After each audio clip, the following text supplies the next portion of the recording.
Au nom du Père et du Fils et du Saint-Esprit, ainsi soit-il. Samuel prit une fiole d'huile qu'il répandit sur la tête de Saül.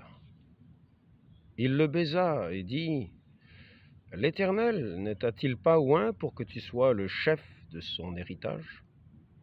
Aujourd'hui, après m'avoir quitté, tu trouveras 2 hommes près du sépulcre de Rachel, sur la frontière de Benjamin. Te diront : les ânesses que tu es allé chercher sont retrouvées, et voilà ton père ne pense plus aux ânesses, mais il est en peine de vous, et dit : que dois-je faire au sujet de mon fils ?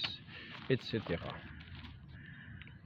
Nous avons donc une action qui est posée, une onction qui est faite sur la tête de Saül, avec un prophète dont Saül a fait connaissance par son serviteur, qui lui a indiqué qu'il y avait ce prophète ici qu'il pourrait trouver ces animaux, cette ânesse qui avait été perdue.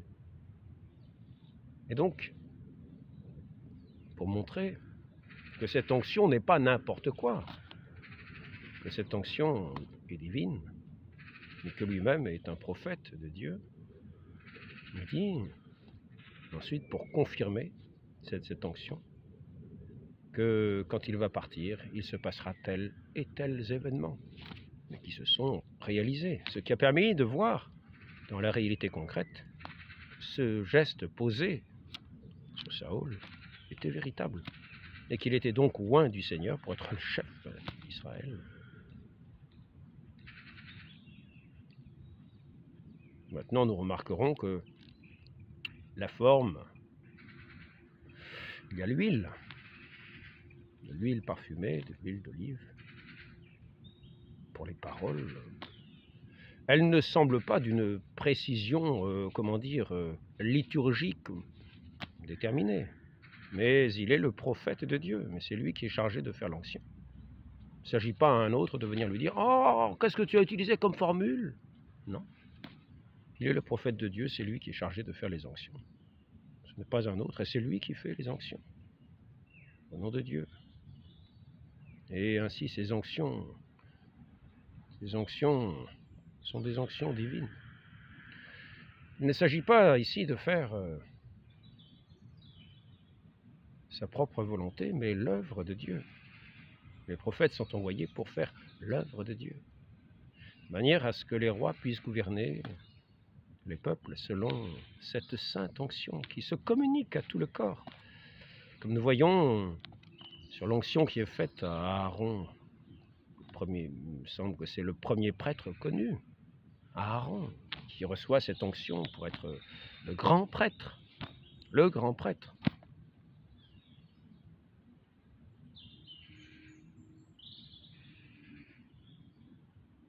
Comme Caïphe était le grand prêtre, comme Képhas sera le grand prêtre, la pierre sur laquelle se feront tous ces sacrifices de par l'onction divine. Ce seront ces sacrifices en agréable odeur à Dieu pour le salut du peuple.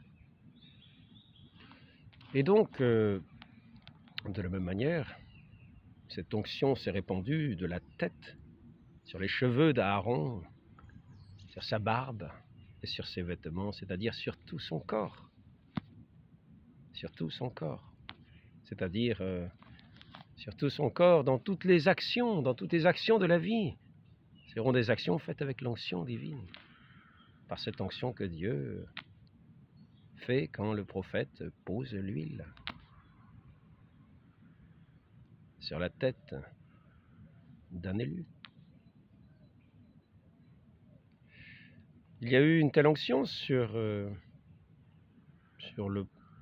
David, le roi David, afin qu'après Saül, alors que Saül était entré en disgrâce de Dieu par sa désobéissance, c'est le roi David qui est choisi pour être le roi d'Israël. Lève-toi, donne-lui l'onction, c'est lui.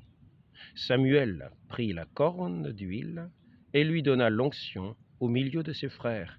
l'Esprit de l'Éternel saisit David à partir de ce jour-là, et dans la suite, Samuel se leva et s'en alla à Rama.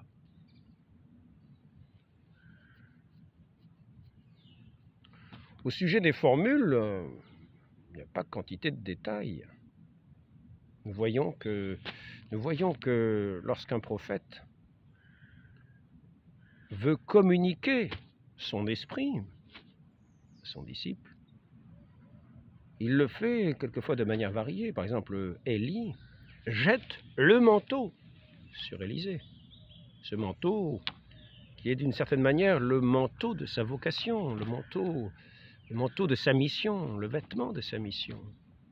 Et de la même façon, nous voyons dans les différents ordres religieux que chaque ordre religieux a un manteau, a un vêtement particulier qui correspond à l'esprit de l'ordre. Les dominicains, aujourd'hui, ils sont en blanc, la matière du tissu, à l'origine était grossière, aujourd'hui, je ne sais pas. C'était des vêtements qui correspondaient à un ordre mendiant. Le vêtement de Saint François, dont il revêtait les frères, ceux qui correspondaient à l'esprit, à l'esprit du poverello, à l'esprit de ses petits, de ses frères mineurs, devaient être habillés, devaient être revêtus d'un manteau de pénitence et de pauvreté, et non pas avec l'éclat du monde. C'était ainsi ce manteau qui correspondait à cet esprit, desquels étaient revêtus ceux qui étaient appelés à correspondre, à vivre sous cet ordre, dans l'onction de cet ordre, dans l'appel divin de cet ordre, afin de faire resplendir l'Église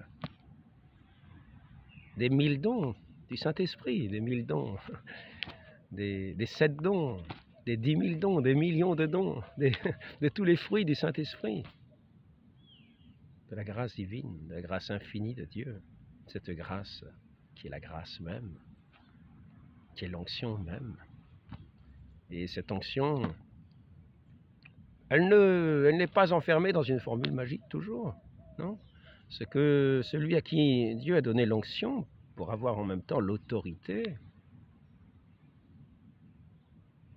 pour être celui qui sacre, nous voyons dans la Bible que la manière de communiquer l'onction est très diverse.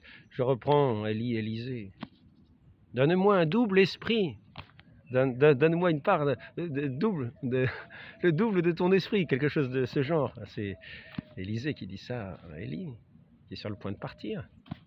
Élie qui lui dit, si tu me vois m'envoler, partir sur ces chars de feu, eh bien, ta prière sera exaucée. Ta prière sera exaucée. Ça ne correspond pas nécessairement à une formule précise ou liturgique très déterminée. Non. Mais par contre, nous savons que cela se réalisera. Nous savons que cela se réalisera si effectivement Élisée voit son maître élevé, partir sur ses chars de feu. Voilà, il aura la double part de son esprit, imaginez. Et ensuite, après ça, nous verrons qu'il a effectivement, lui qui a vu son maître partir ainsi, qu'il l'avait indiqué, il prendra le manteau pour traverser le fleuve et frappera le fleuve de son manteau et traversera à pied sec le fleuve. Cela vérifiera à nouveau qu'il a reçu cette onction, qu'il a reçu cette double part de cet esprit de son maître, d'Élie, qui lui a été accordé de Dieu, parce que Dieu exauce les prières. Dieu exauce les prières de ses serviteurs, Dieu exauce les prières des justes. Et ainsi, l'œuvre d'Élie a pu se poursuivre en Élysée. Maintenant, nous voyons le Christ, qui est loin par excellence. Comment a-t-il reçu l'onction? Il est le Messie. Mais nous avons vu le jour de son baptême, ce Saint-Esprit de Dieu se poser sur lui, reposer au-dessus de lui, et entendu cette voix du Père éternel, du Père céleste, disait, celui-ci est mon Fils bien-aimé, en qui j'ai mis tout mon amour, toute mon onction, tout mon amour, car cet Esprit Saint qui donne l'onction et le Saint-Esprit d'amour de Dieu. C'est une onction qui guérit, c'est une onction qui embaume de toutes les vertus, c'est une onction de joie, c'est une onction de force.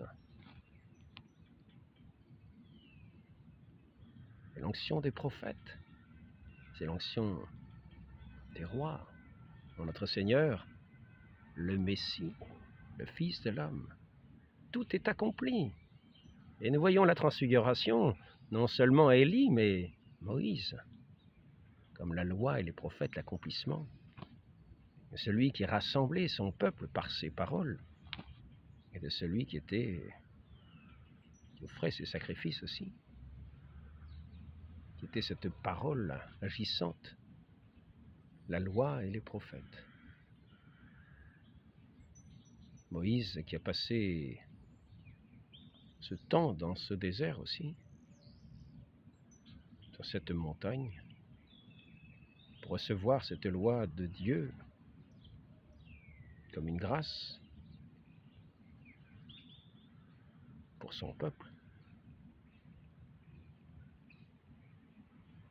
Jamais nous n'avons vu loi plus sage donnée à aucun peuple. Est-il dit?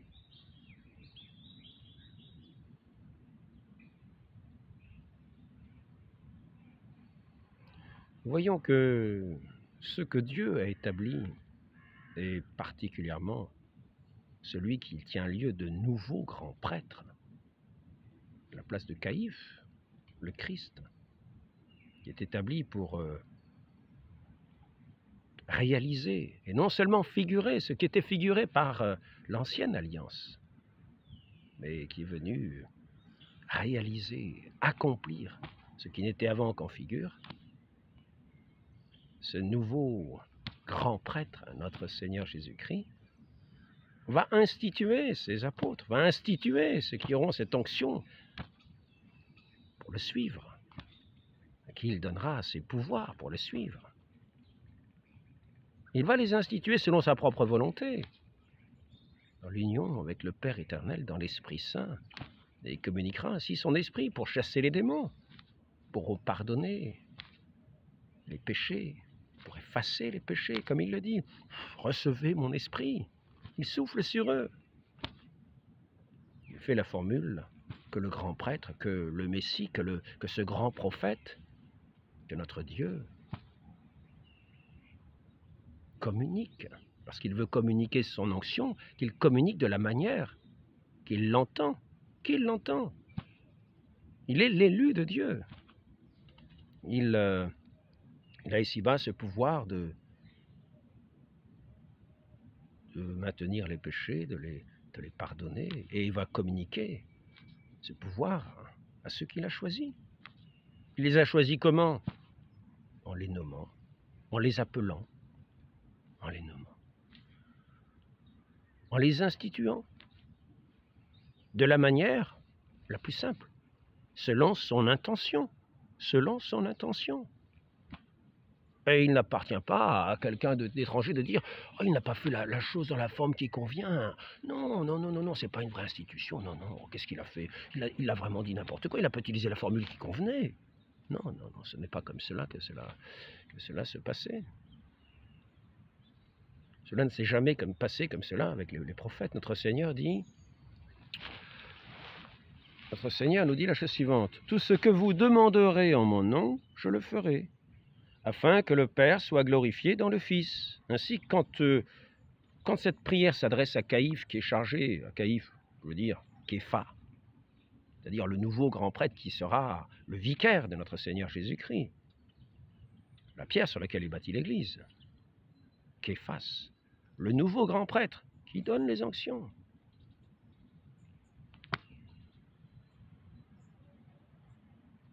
À lui qui sera chargé d'établir son Église, de la faire croître, selon cet Esprit Saint, en instituant les différents ordres, en instituant les prêtres, en instituant les évêques.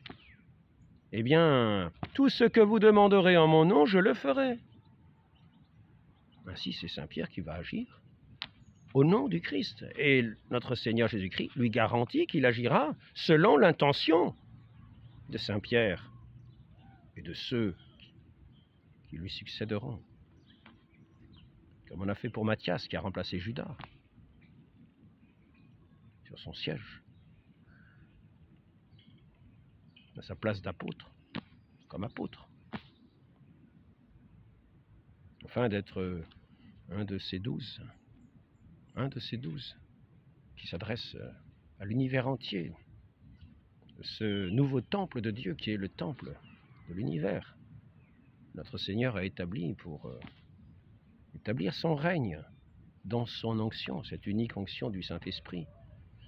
Et ainsi, lorsqu'il dit à Képha qu'il a établi à Képhas, le nouveau caïphe, le nouveau grand prêtre de cette église qu'il fonde, pour réaliser, pour accomplir les Écritures, pour instaurer ici-bas déjà son royaume, que l'on nomme l'Église, l'Église sainte, sanctifiée par l'Esprit Saint, dans tous ses sacrements, par cette onction qui passe dans tous ses sacrements, cette action de l'Esprit Saint qui passe dans tous les sacrements de l'Église.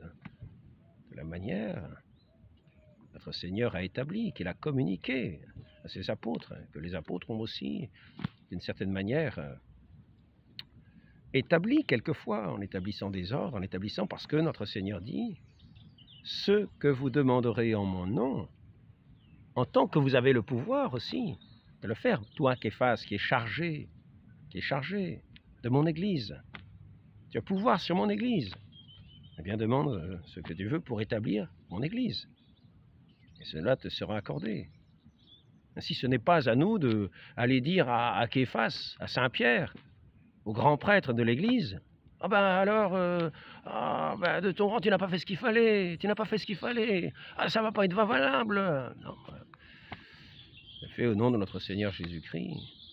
Il fait une demande particulière, avec une intention particulière. Il y a de bonnes raisons de penser que notre Seigneur ne va pas manquer à sa parole et que ce qui est établi en son nom va être réalisé, selon l'intention de ce nouveau caïphe, de ce successeur de Képhas, de celui qui est la pierre angulaire. Le Christ est la pierre angulaire, mais il est aussi, notre Seigneur a désigné aussi Saint Pierre comme étant la pierre sur laquelle était fondée l'Église, parce qu'il est le vicaire, de notre Seigneur Jésus-Christ, son lieutenant ici-bas, lui qui va partir, notre Seigneur qui est parti, qui a, après sa résurrection, a été levé au ciel. Un peu comme Élie a été élevé au ciel, et ses disciples l'ont vu s'élever, qui ont eu part à son esprit, ses apôtres, mais pas tous selon le même rang, pas tous selon les mêmes fonctions dans ce corps de l'Église. Notre Seigneur a institué les 12 selon sa volonté. Il n'a pas institué tout le monde selon cette volonté pour être ses apôtres, comme apôtres. Et les apôtres n'ont pas établi les évêques, n'ont pas établi tout le monde comme évêques. Selon leurs intentions, ils ont établi certaines personnes comme évêques, et d'autres ont été établis comme prêtres, pour offrir les sacrifices, pour, d'une certaine manière, déléguer ce pouvoir sacerdotal qui est plein dans les évêques,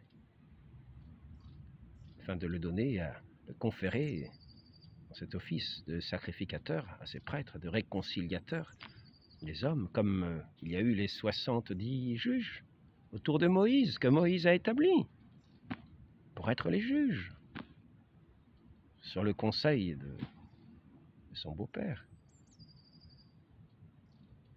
Et ce n'est pas à quelqu'un autour de dire « tu n'as pas fait comme il faut la démarche pour qu'il soit juge ». Si, il leur a donné cet homme de Dieu qui avait l'autorité de Dieu, que Dieu a choisi pour régir son peuple, pour donner sa parole agissante, pour être le chef de ce peuple. C'est bien sûr selon l'intention de ce Moïse, de ce chef de ce peuple, que notre Seigneur a bien établi les juges qu'il avait établis, que Moïse avait établis. Parce que c'était l'intention de Moïse, que notre Seigneur soutenait Moïse dans son œuvre d'édification de ce royaume qui préfigurait déjà l'Église. Avec tous ces prêtres qui sont les juges dans ces questions difficiles, où les hommes viennent remettre devant ce tribunal de Dieu toutes leurs œuvres de mort, toutes leurs fautes afin qu'elles soient pardonnées, tous leurs péchés afin qu'ils soient pardonnés. Et le prêtre a là une oreille attentive et juge de ce qui est dit, il entend.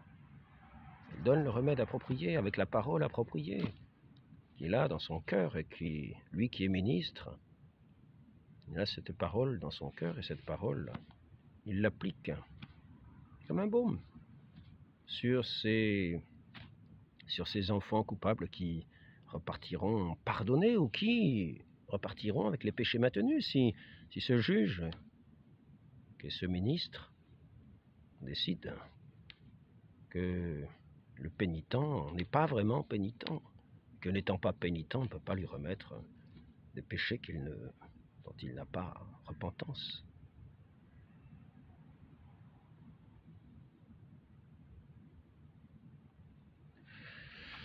Ainsi, je voulais juste aborder ce sujet-là pour parler de ce que certains vont dire aujourd'hui. Ah, ben alors, vous avez vu, il y a un nouveau rite pour ordonner les évêques maintenant, c'est plus valide.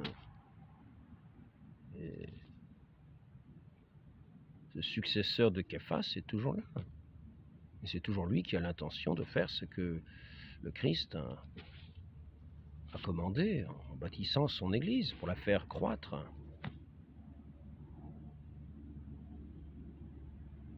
Pour donner les onctions. Ainsi, c'est ce grand prêtre, ce prophète, qui a cette onction de Dieu pour régir son Église, à qui il est confié de donner les onctions, de oindre ceux qui vont être oints pour gouverner avec lui son Église, pour l'aider dans sa tâche, soit de successeur des apôtres, évêques, soit de ministres, soit de diacres, et à tous les fidèles, selon ce que l'Esprit donne à chacun de grâce, selon l'appel que Dieu a placé dans le cœur de chacun. Les uns pour être dans telle congrégation et porter le vêtement de tel appel à la suite de Saint François, à la suite de Saint Dominique, à la suite de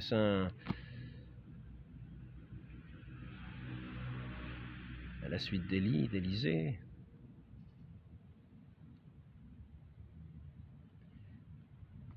Et de porter ces vêtements qui les revêtent comme de l'onction qui correspond à leur appel pour accomplir ces œuvres de Dieu et que Dieu a voulu voir fleurir dans son Église.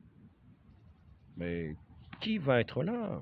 Qui va être là pour juger le grand prêtre et lui dire toi qui donnes les onctions, écoute-moi, c'est moi qui te dis que ce que tu fais, c'est pas bon. Bah, veuillez excuser du peu, c'est celui qui est Képhas, qui est établi, Képhas, la pierre angulaire de l'Église. Ce n'est pas le fidèle qui a été baptisé, ou même le ministre, ou même l'évêque qui n'écouterait plus Képhas, à lui dire « Ah, tu n'as pas fait ça ». Si, bien sûr, c'est l'assemblée de ces juges dans la foi qui vont dire « Mais que fais-tu? Tu ne fais plus ce que le Christ te demande de faire ». À ce moment-là, ce sera une chose différente. Nous avons là les juges de la foi, ceux qui sont établis comme ceux qui ont été institués à la suite de ceux qu'a institué notre Seigneur comme apôtres. Qui vous écoute, m'écoute. Qui vous rejette, me rejette. C'est aux apôtres que c'est dit. C'est aux apôtres que notre Seigneur a enseigné cela. Cela peut être vrai pour tous ceux qui sont en union avec ces apôtres. C'est-à-dire le moindre fidèle qui est en obéissance. On peut dire celui qui n'écoute pas, ce fidèle qui est en obéissance, qui a reçu aussi cette onction du Saint-Esprit à son baptême, tous ceux qui le rejetteront, à lui qui est en union avec son pasteur, dans sa paroisse, à son évêque, dans son diocèse, et au grand prêtre de toute l'Église, pour dire ceux qui le rejettent, rejettent l'Église tout entière, et rejettent le Christ, et rejettent celui que le Christ qui a envoyé le Christ, le Père des Lumières, le Père de ce Fils bien-aimé qu'il a envoyé aux hommes, de ce Messie, de ce oint, afin de oindre l'humanité de ce baume divin du Saint-Esprit. Chacun comme un grand corps, chacun selon sa fonction, comme les membres de ce grand corps, la tête, les membres. Et cette onction qui coule de la tête sur les membres, sur tout le vêtement.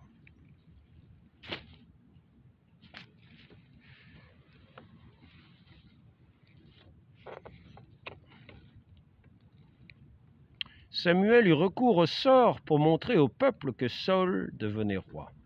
On dirait quand même, c'est pas la formule autorisée. Mais c'est Samuel. C'est pas ceux qui disent, ah, c'est pas la formule autorisée de le dire. Non, c'est Samuel, le prophète, c'est Samuel. C'est Samuel qui donne l'onction. C'est Samuel qui dit comment ça se passe. Hein? Et c'est lui qui est sous la main de Dieu pour faire ces choses-là, qui lui sont propres. Ce n'est pas à un autre de les faire, car c'est lui qui est choisi de Dieu pour faire ces choses-là. C'est lui qui est établi de Dieu pour être ce prophète-là qui va donner les onctions. Et dans l'Église, il en est ainsi. Toute chose est ordonnée. Ce n'est pas aux uns de prendre la place des autres pour parler à leur place. Ce que Dieu a établi pour enseigner, il faut les écouter. Et ce que Dieu a établi pour régir et pour diriger, il faut leur obéir. Car c'est Dieu qui est à l'œuvre en eux. Répétons-le. Tout ce que vous demanderez en mon nom, je le ferai, afin que le Père soit glorifié dans le Fils. Et le Père sera glorifié dans le Fils, dans cette vigne féconde, qui pourra subir les aléas comme cette barque où notre Seigneur semble dormir au moment de la tempête. Il pourra y avoir des aléas.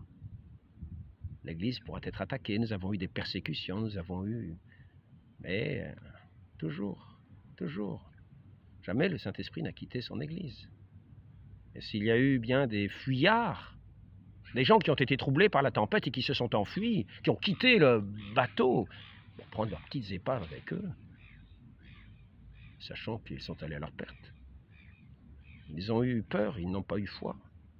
Ils ont manqué de courage parce qu'ils n'avaient pas cette force attachée dans la foi, cette force de cet Esprit Saint qui, dans la foi, donne la force de résister à toutes les tentations, à toutes les séductions qui semblent nous montrer une défaite qui se profile et un anéantissement.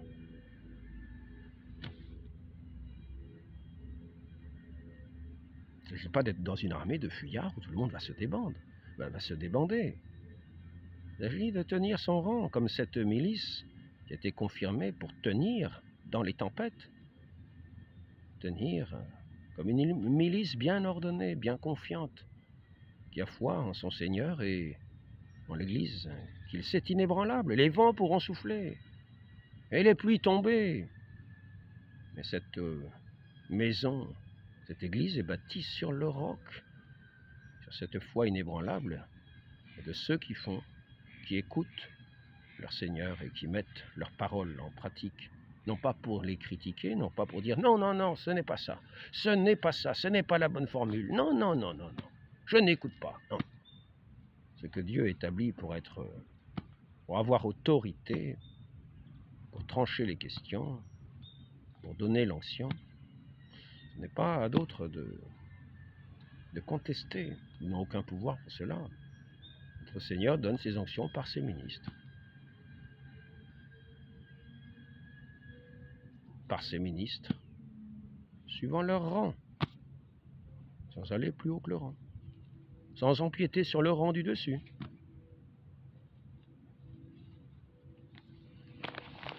Donc, je vais voir s'il y a un autre Un autre petit point qui pourrait être intéressant de souligner, il y a sans doute beaucoup d'autres points qui permettraient de comprendre ce que je veux dire là. Mais je ne tiens pas non plus à insister énormément, car ceux qui ont des oreilles ont suffisamment compris le sens de cet entretien. Ceux qui ne veulent pas entendre resteront sans savoir ce qu'est l'œuvre de Dieu en ceux qu'il a choisis. Et pour être les rocs, et pour être des prophètes, et pour régir, pour donner les onctions, afin que tout ce corps soit un corps bien uni, dans cette confiance, même au milieu des tempêtes.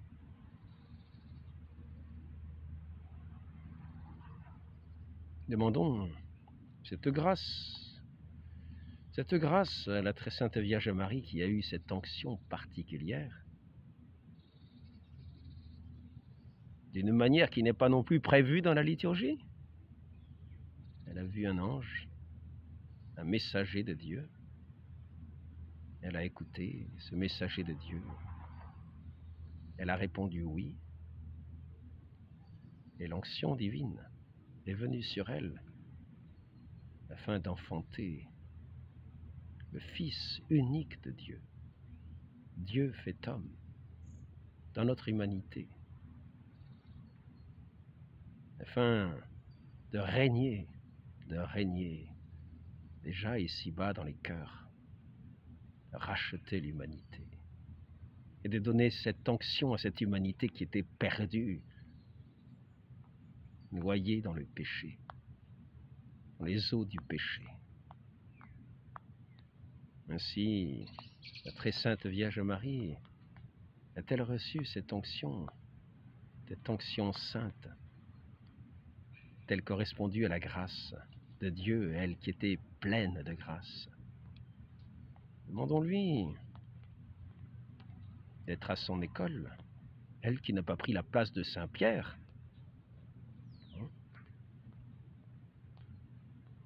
car sa place était, en étant reine de l'Église, celle de l'humble servante du Seigneur, et c'était la meilleure place. En vouloir une autre était déchoir. Tenons bien notre place. Ne cherchons pas à nous élever, car c'est là que nous chutons. Demandons cette école, demandons de suivre notre mère à son école d'humilité, d'écoute, afin d'être toujours dans cette onction sainte qui nous est communiquée par le canal de l'Église, qui est fondée sur le roc, sur Képhas, celui que Dieu a établi pour être le juge de cette Église, pour être son prophète, son enseignant, pour être aussi celui qui donne les onctions. Ainsi soit-il, au nom du Père et du Fils et du Saint-Esprit, ainsi soit-il.